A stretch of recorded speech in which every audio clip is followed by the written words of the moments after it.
Welcome to episode 2 of Blockchain Today. My name is Naeem Al-Obeidi. I'm here with Robert Beadles.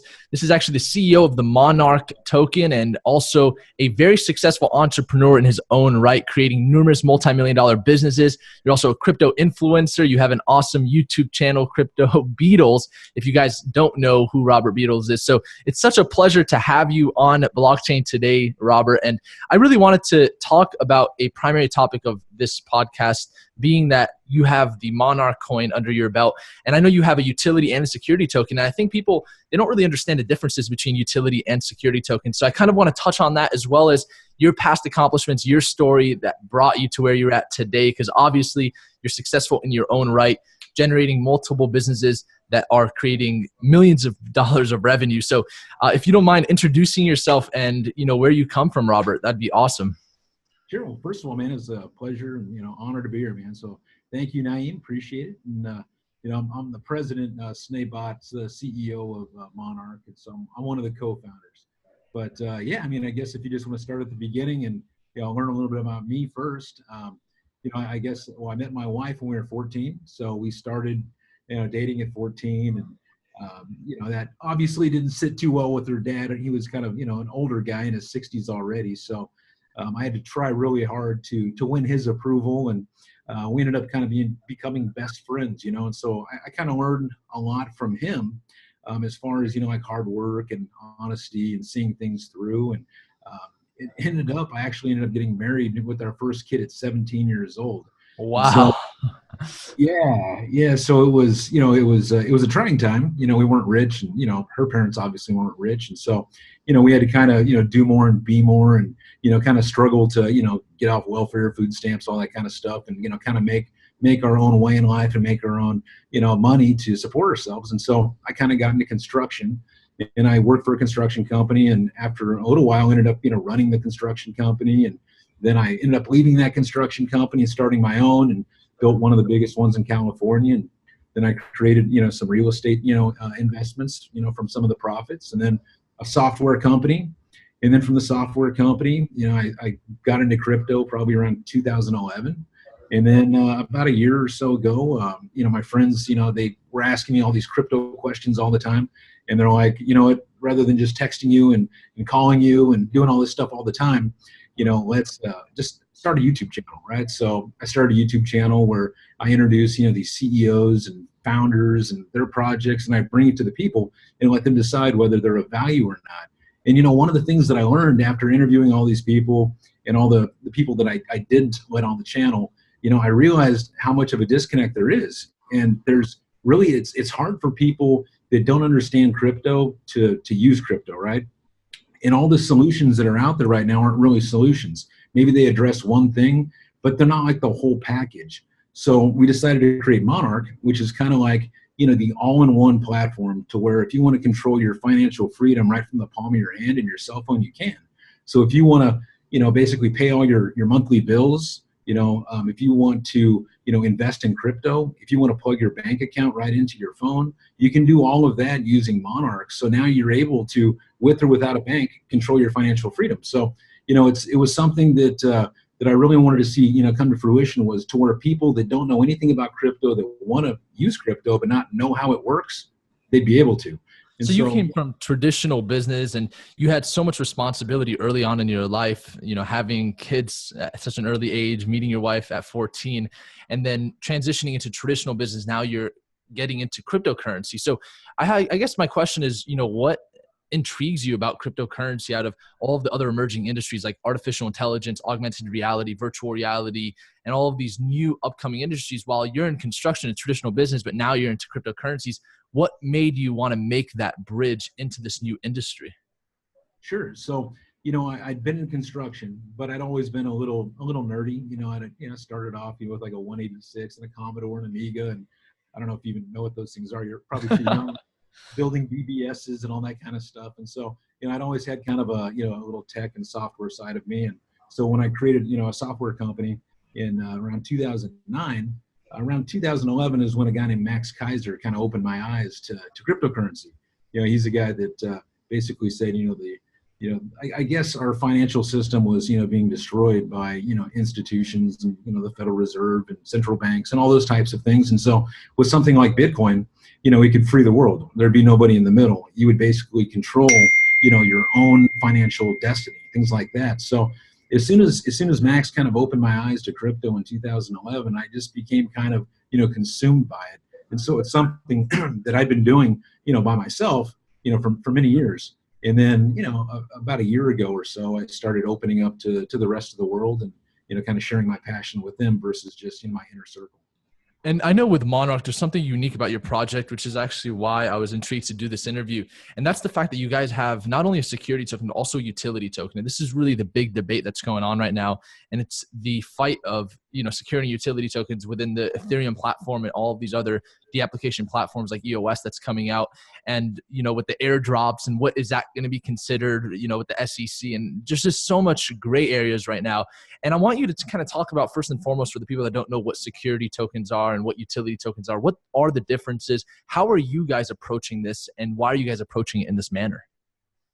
Sure. So we have a two-token structure. And for people that don't understand, a security token is anything that's backed by like an asset, right? So anything that's asset-backed would be a security token. Anything that's utility, that would be basically something just like it sounds. It's a utility. It's something that works just within the infrastructure of the project. It's not something that is deemed of value outside of the network.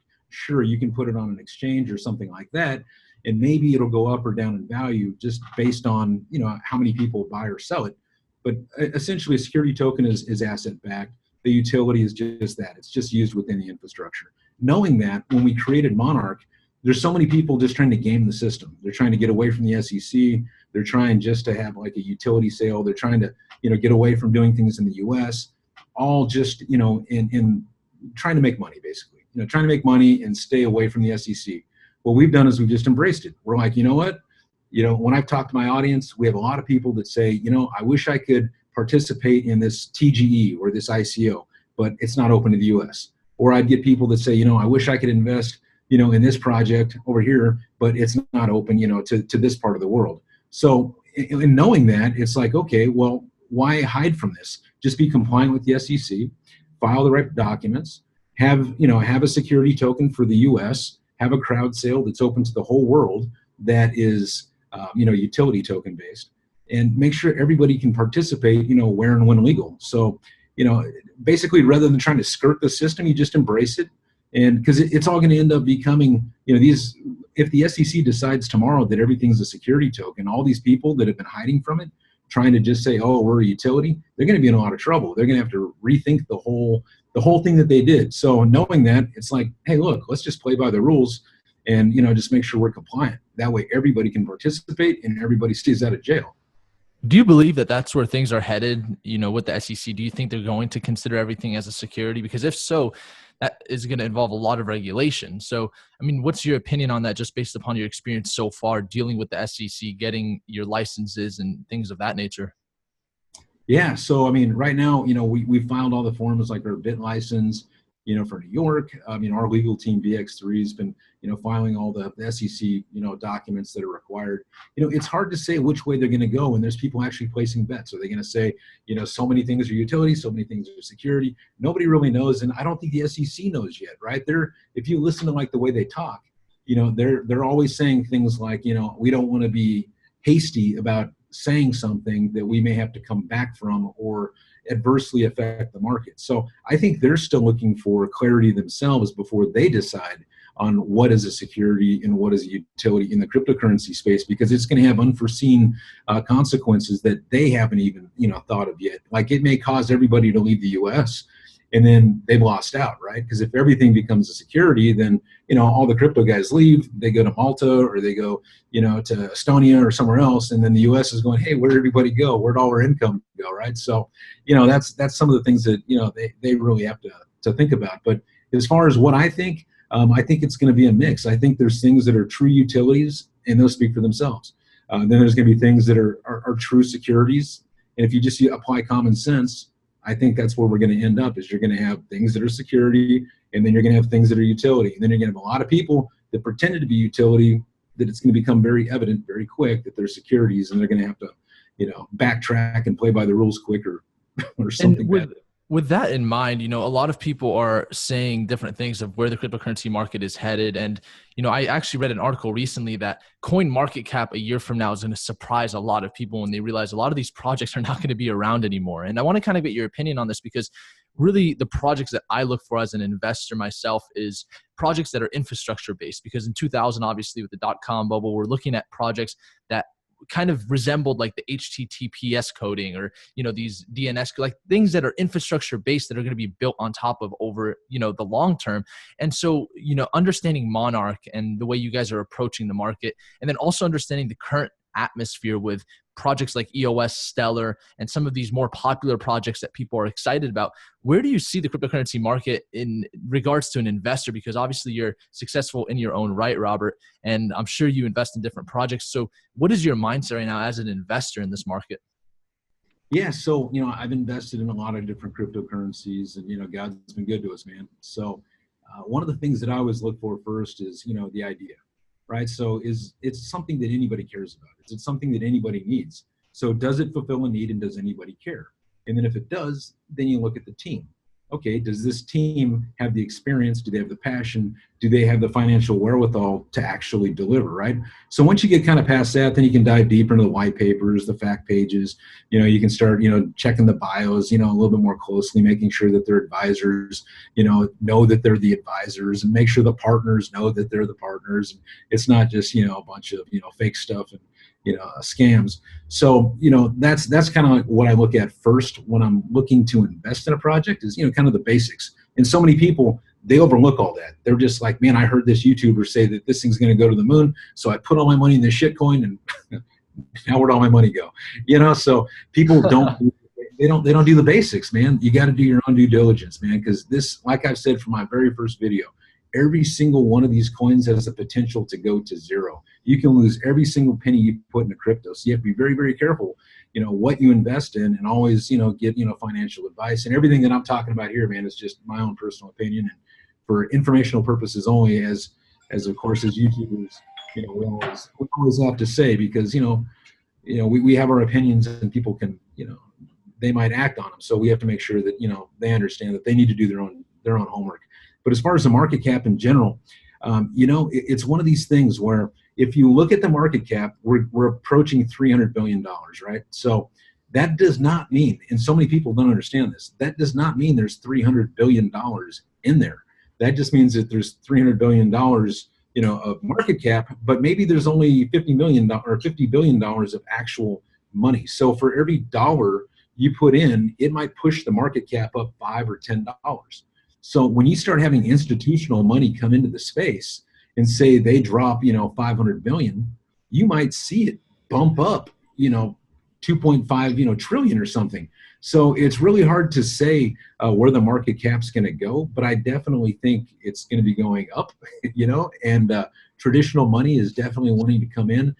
And everybody I've been talking to, on the Wall Street side of things, we've partnered with a lot of people on that side, and they all want to start putting money in. So many people do, but again, they're waiting for kind of clarity, right? Is it going to be securities? Is it going to be utility? Where do we put our money?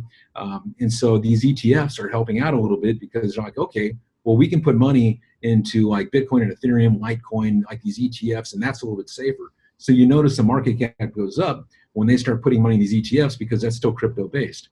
So once SEC, I think, clarifies things and traditional money comes in, it's going to be crazy. The market cap's going to be, I don't know if it's going to be Novogratz high, 20 trillion, but it's definitely going to be up there.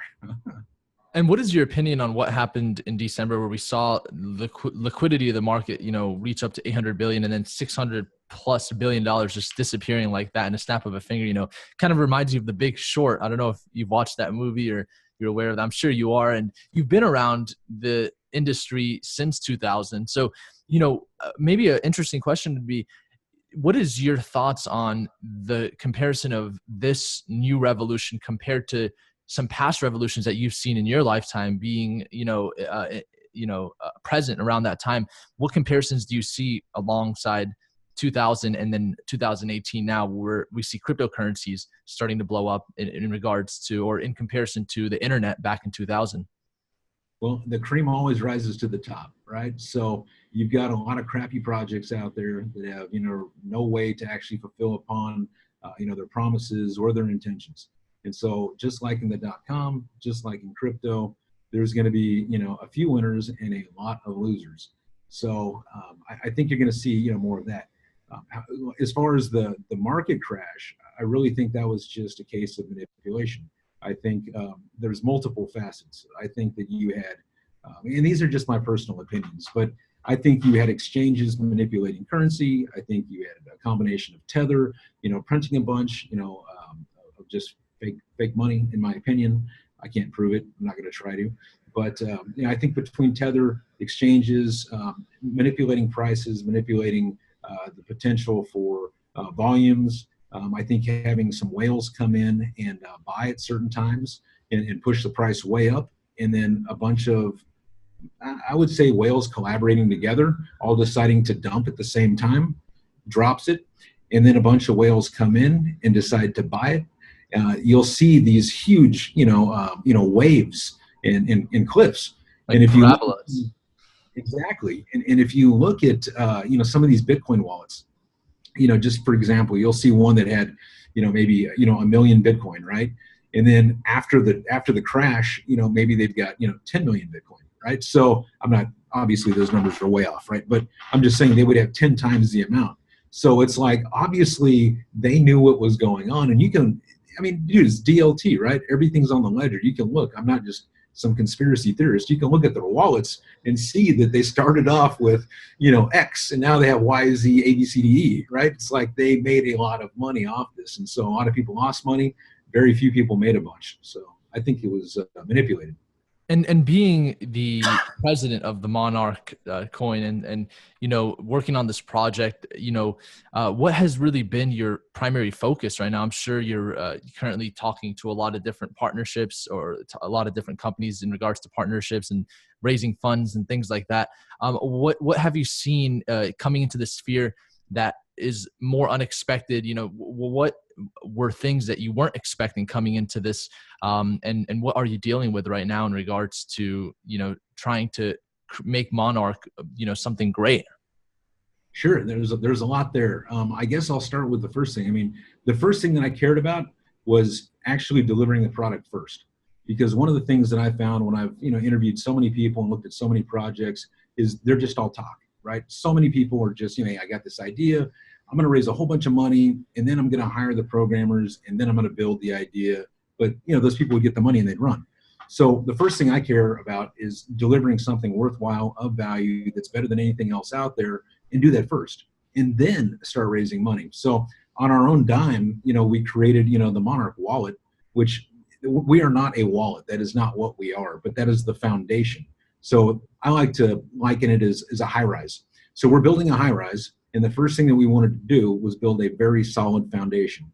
And so for us, the foundation is a wallet that holds every single ERC20 on the planet right now, Bitcoin, and then all the major cryptocurrencies. So you need a really solid foundation that also has, like a portfolio tracker, so people can track their portfolios. People can track, the market cap. People can, read the news. So I wanted to make sure that they had something right now from day one. I don't know if you've delivered, or I don't know if you've downloaded it or not, but I'll open it up for you right now. So this is the first thing that I really wanted to do, was to make sure that we had something of value, right now, that people could download. So if you want to put any ERC20, in the world right now, if you live in a third world country and you want to be able to buy foods and service or anything like that, you can download the Monarch wallet. They can download the Monarch wallet. You guys can start trading ERC20s between each other. Any single ERC20 right now. It's not like, hey, we added 5 cryptos this week and we'll add 5 more next week. No, we added every single one. And then we've got, Bitcoin and all the other major ones, coming soon. So I wanted to make sure that, that was available. And then what I wanted to do was make sure that people that wanted to basically control their financial freedom right from the palm of their hand, because they're so distraught with the banking system. If they don't want to use a bank, they don't have to. I wanted to make sure that they could pay all their bills from it, right? So that way they could pay for their car payment, their rent, their mortgage, their Netflix or Hulu, slide a little button. Now they got reoccurring payments set up, control their private keys. If merchants want to accept, cryptocurrencies, but they don't want That's to because something that interested me about Monarch, because I actually do subscriptions through my platform where we have our analysts provide daily market updates. And I can't accept cryptocurrencies just because there isn't any sort of application that allows me to. And I saw the fact that you guys have been working on subscription-based payments through cryptocurrencies, which is interesting. And then if you could also talk about what differentiates your wallet from all the other wallets. I mean, just the fact that you have a wallet on the App Store is awesome, because I know there are very stringent regulations on who can have an app on the App Store. So that's amazing, and congratulations on that. But what else makes your wallet different? Not to sit here and promote your token, but I want to know what you are trying to revolutionize in this sphere, because obviously this is all infrastructure, and this is stuff that as an investor I look at. So could you elaborate on what differentiates Monarch from every other wallet right now? Yeah, I mean, from every other wallet right now, to my knowledge, we are the only one that is completely decentralized. So you control everything. Okay, so you have your private key, your private seed. You can add every single ERC20 on the planet. So I don't know of any other wallet out there that can do that, that's mobile. And this is available for desktop too. So every single ERC20, whether you get a Dogecoin or Ethereum or any little ICO, say you just bought some ICO, it's not out there, but you have the contract address, you can add it. So, it's like Mule on steroids, right? So you've got all that right now for free, delivered before we ever, started, a pre-sale or anything else like that. But again, we're not a wallet company. That's not what we are. We just wanted to make the best one out there to build upon, so that way people can actually start plugging in, hey, look, if you want to have your bank account, plug into this and be able to buy crypto, sell crypto, and then put the money back in your bank account. You'll be able to do that with Monarch because, we're, like I said, we're playing by the rules. We're getting our broker-dealer license. We're making sure we're complying with the SEC. We're doing everything legitimately, and we're building a kick-ass platform. So, it's all these little things that, we wanted to make sure that, adds real value to the world. But the biggest thing out of all of this that I wanted to make sure that, was really, really, really important, especially to Sneh and I, was to make sure that people that don't understand crypto, that want to use crypto, they don't need to know anything about it to use our app. And it's more than just an app. I mean, it's basically your financial kingdom in the palm of your hand. But you don't have to know anything about crypto. When we're done with this thing, it's going to be as intuitive as Facebook. You're not going to have to know how the algorithms and protocols of the little thumbs button is. When you hit that little thumb, you're going to end up liking something. You don't understand how it works. You don't want to know how it works. You just hit that thumb button, and guess what? You're liking something. That's how this thing's going to end up being when we're done with it. I love that. And then in regards to your future plans with Monarch, so now that the wallet has been built, at least with this first prototype, where do you guys see the rest of Monarch? 'Cause I know you guys are trying to do asset-backed tokens as well with certain, hard commodities, which is awesome. I actually convinced one of the my team and I, one of my friends, Roy, we do work together, and we have one of the largest jewelers on Rodeo Drive here in Los Angeles accepting cryptocurrencies now, which is awesome. So, we're able to actually liquidate cryptocurrencies with these hard assets. And because he's paying the taxes for it, it's also a way for, individuals that are, crypto rich and cash broke to be able to liquidate. So that's been interesting, just impacting the industry in small ways like that. Something I always tell people in my audience is to go to small businesses and start showing them how to accept cryptocurrencies using simple applications like BitPay, which is pretty much free for these companies. And then now they have another avenue of accepting payments, which could be liquidated immediately. So there's no risk of volatility or anything like that. So with Monarch and the wallet that's already built and the foundation of the skyscraper, what are the other levels of the skyscraper going to include? Well, sure. If you want to talk about, the security token where we're actually adding physical silver to. So, we know that is a security token, so we're making sure we're compliant. One of the problems that, I've often heard from people is that they're afraid that their cryptocurrency is going to go to zero. They're afraid it's going to end up being worthless. The team's going to leave and the currency is going to go to zero. So we wanted to make sure that, with ours, that every single, 10% of every dollar we raise and 10% of all the transaction fees that we charge to the merchants goes to backing each security token with physical silver. So we partnered with Scottsdale Mint, Josh Fair. They're the guys that do the minting for the central banks. So they're about as legit as it gets as far as gold and silver and the minting and the storage and making sure that it's all verifiable. So we partnered with them. 10% of all the money that we raise and 10% of all the funds that we receive from transactions go to physical silver. So one day, if we get mass adoption and everybody starts using this thing, you could end up with a security token that's backed by 1 ounce of silver. Will it go to 1 ounce? I have no idea. It depends on adoption, right? But you just know that 10% of everything that we're getting goes into an actual, security token backed by silver. And 60%, well, I guess it's 50%. 50% of the actual transaction fees from the merchant, to Monarch actually goes as a weekly dividend to the security token holders. So we wanted to make sure that every week, the people that, believe in Monarch, the people that are holding security tokens, they're rewarded.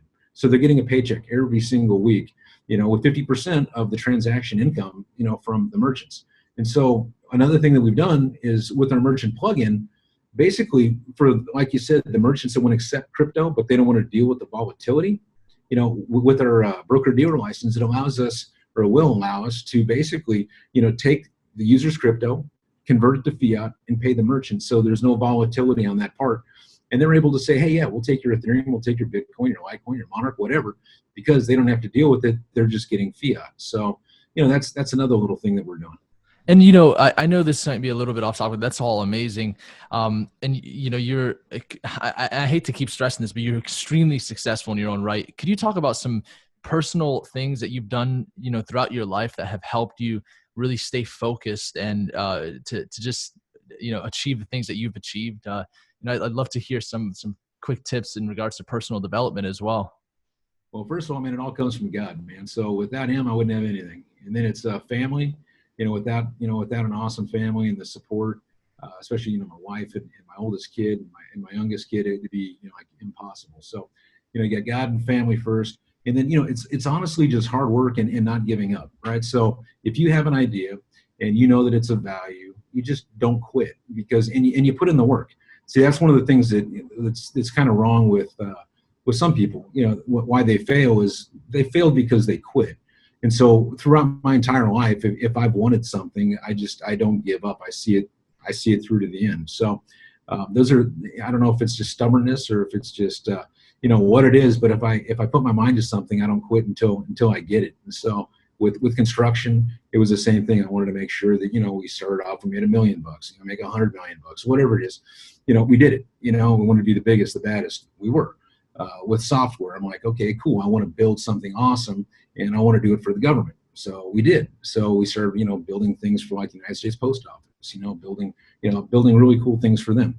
And then, just like with crypto, we decided that, I want to bring, real value to the world, right? So that's what I'm doing. So I did the first part, and now I'm doing the rest. And so it's, I don't know, man. It's just, believing in yourself, not giving up, and making sure that you have an amazing team surrounding you. Yeah, and I asked that question because a lot of times, based upon your past success, your future success is going to be, reminiscent of what you've already accomplished. And, you've had such an amazing career. I know you also have a book called Here's What You Do. I know this is kind of a little bit out, older, but could you talk about that book and what you wrote about, in that book and what that's all about? Man, it's like, that was another life. Let's see, that was around 2010, if I remember right. So yeah, people, my friends and a lot of other people, they're asking me how I made my money. How'd you do it? What'd you do? Did you rob banks? What did you do? Right? So I'm like, what, fine. I'll write a damn book. I'll call you. Here's what you do. And then you guys can go do it for yourself. So that was pretty much what it was. And, it was basically, talking about real estate, how you can, make money. Basically, you buy one property, you fix it up a little bit, you sell it, you buy more, things along those lines, different grants and things like that you can get, subsidies and things like that for, for helping, build things and to, start a business. It's outdated a little bit. And I talked about, silver. I talked about, investing in it, buying as much as you could. It was like $3 an ounce, and, it went up to 50. So, it was things like that I decided to share via paper versus, again, text messages and phone calls and all that kind of stuff. And what makes it so unique, and the reason I mention it, is it made the top 100 business books, and then you gave all of the proceeds to charity. So you're talking about all of this money and the way you made it, but then it's, not something that really interests you to make more. I mean, not that you don't want to make more, but, you giving back to charity and stuff, it shows a lot. And I think knowing that that's the president behind Monarch, it's so important. And, I also see, you pretty much have all experience in your life, not necessarily traditional education. Am I right? No, like I said, I got married at 17, so I needed a job, not a PhD, right? So that's it was one of those things where I just had to go out there and work and provide for the family. So school would have been cool, but I didn't have time for it. And I think that's interesting because a lot of entrepreneurs, and I know there's this misnomer that is around that you can't make it when you're married, or you can't make it when you have kids, or it's something that holds you back. But, my personal opinion is that I've seen great entrepreneurs make it with a family. And to me, it shows even more dedication, and it kind of creates this why behind the how. And, that why continues to drive the entrepreneur, the individual that's going out and striving to make something for the family. So I think it's really cool that, you've done that, and you've represented such a niche audience, which is somebody that can succeed despite the things that come ahead of you. And I think that's awesome that you've done that, Robert. I appreciate that, brother. But, I've heard that a lot too, man, but I wouldn't be where I'm at without my family. So, it's like for one man's weakness, it's another man's, strength. And so, like, with the wife and the kid at an early age, actually it propelled me to do more and to be more, because I had to take care of them. So that's, I don't know where I'd be if I didn't do what I did, back then. I love that, man. And so it's so nice to get your opinion on everything. And if you don't mind me asking, what websites, where could people find you? Obviously you've got the Monarch app that's already out on the App Store, so everyone should download that. I've got the app itself. It's almost like an Exodus on crack for me, because Exodus doesn't allow you to add all of the cryptocurrencies, and it's a desktop app, but there's no mobile app. And then the Monarch app allows you to do every cryptocurrency, and it's just like Exodus, where you can store all of it, have your private keys and stuff. So it's awesome. But where else could we find you, other than YouTube, Crypto Beadles? Any sort of causes that you're passionate about that you might want to talk about? Sure. So, first of all, download that wallet every week, because we're making updates. Like today, we just pushed out a new update. So the one you probably have on your phone is outdated. You have more cool features today that you didn't have yesterday. So, that's one of the things too, is every single day, we're working our butts off to make sure this thing is amazing. So, and we're pushing up updates every single week. So I would probably, you've almost got over a dozen developers, right? You've got quite a few of them. 26 people working on this, yeah. Wow. So, it's all self-funded, myself and Snay. So, yeah, we got a lot of people working on it, and we're making sure that this is, successful, the best that we possibly can, and we're gonna, do everything we possibly can to make sure that this thing succeeds. And as far as contacting, we got Crypto Beadles. That's me and my son. We interview CEOs and founders of different projects. So that's just type in Crypto Beadles anywhere, on Google, and you'll find us. Monarch, it's just monarchtoken.io. It's Monarch Token on Telegram. We're there, all the time, 24 hours a day.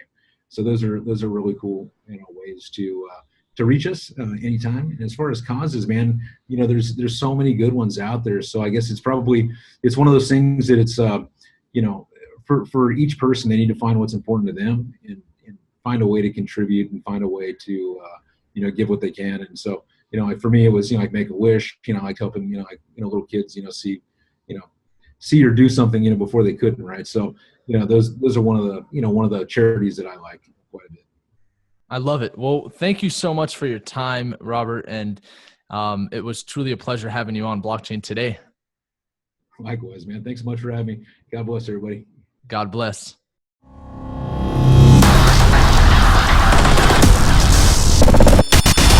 Blockchain Today.